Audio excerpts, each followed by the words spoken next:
Alright, let's dive into something that's been buzzing in the cricket world lately, and trust me, it's a doozy. Imagine this, the T20 World Cup 2026, a tournament filled with high-stakes, nail-biting matches, and one massive what-if that's got everyone talking. Michael Vaughan, the former England captain, dropped a bombshell recently, calling South Africa the stupidest team of the tournament. Bold statement, right? But here's the twist, he's not just throwing shade, he's got a point that's got me thinking. Personally, I think this isn't just about a single match or a tactical blunder, it's about the bigger picture of strategy, psychology, and the pressure of winning it all. What makes this really interesting is the context. India, the eventual champions, were in a precarious position during the Super 8s. They lost their opening match against South Africa by a whopping 76 runs. From my perspective, that's a massive setback, especially when you're the host nation with the weight of expectations on your shoulders. But here's where it gets juicy, South Africa had a chance to knock India out of the tournament entirely. How?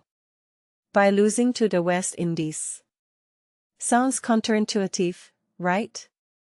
But if you take a step back and think about it, it's a classic case of keep your friends close and your enemies closer. If South Africa had let the West Indies win, India's path to the semi-finals would have been significantly tougher, if not impossible. One thing that immediately stands out is the mindset here. Vaughan's argument isn't just about results, it's about intent. He's saying South Africa should have strategically eliminated the strongest team in the tournament. In my opinion, this raises a deeper question, should teams focus on winning every match, or should they play the long game, thinking several moves ahead? What many people don't realize is that cricket, especially in a World Cup, isn't just about skill, it's about outsmarting your opponents. South Africa, by beating the West Indies, essentially kept India in the tournament, and we all know how that ended, India lifting the trophy. A detail I find fascinating is how this ties into the broader narrative of South Africa's cricket history. The Proteas have often been labelled as chokers, and this situation feels like another chapter in that story. By not eliminating India, they inadvertently set the stage for their own downfall. India, on the other hand, capitalized on every opportunity, showcasing why they were the best team in the tournament.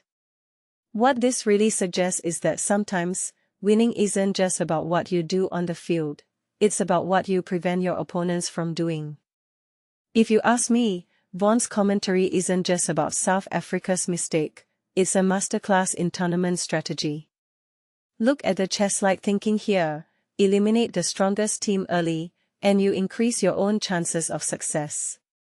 But here's the kicker, South Africa didn't just lose a match, they lost a golden opportunity to reshape the entire tournament. From my perspective, this is a lesson for every team, not just in cricket but in any competitive sport. Sometimes, the smartest move isn't the one that gets you a win today, it's the one that sets you up for victory tomorrow. What makes this even more intriguing is the what-if factor. If South Africa had let the West Indies win, would India have crumbled under pressure? Would the tournament have had a different outcome? Personally, I think India's resilience and depth as a team would have still made them a formidable force, but it's a fascinating thought experiment. This raises a deeper question, how much control do teams really have over their destiny in a tournament like this? And how much of it is left to chance or the decisions of others? In my opinion, this entire situation is a reminder of how complex and unpredictable cricket can be. It's not just about batting, bowling, and fielding, it's about strategy, psychology, and sometimes, even politics. South Africa's decision to play to win against the West Indies was the right thing to do in the moment, but in hindsight, it might have been the wrong move for their long-term goals. What this really suggests is that in cricket, as in life, sometimes the obvious choice isn't always the best one. So, Here's my closing thought. Should teams play to win every match, or should they think strategically about eliminating their strongest competitors? It's a question that doesn't have a straightforward answer, and that's what makes it so compelling. Personally, I think the best teams are the ones that can balance both, winning in the moment while keeping an eye on the bigger picture.